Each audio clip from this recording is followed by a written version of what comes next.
This Can-Am Renegade's four-wheel drive does not work. It could be caused by this rocker switch here.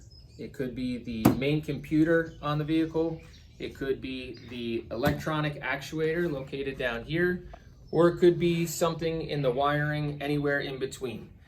To eliminate all of that and get reliable four-wheel drive, we are going to switch over to the Knight Sure 4 manual four-wheel drive conversion kit. This is our tank lever. This is an auxiliary button on top here.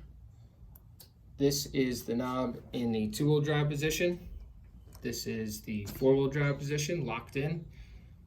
Push it in to get into two-wheel drive. This is a pull cable that's routed around to the manual actuator. This is the hand lever for our Sure 4 manual four-wheel drive conversion kit. This is the two-wheel drive position. This is locked in four-wheel drive now, and that cable is running down to the Sure 4 manual actuator. For more information or to get yours today, visit knightatv.com.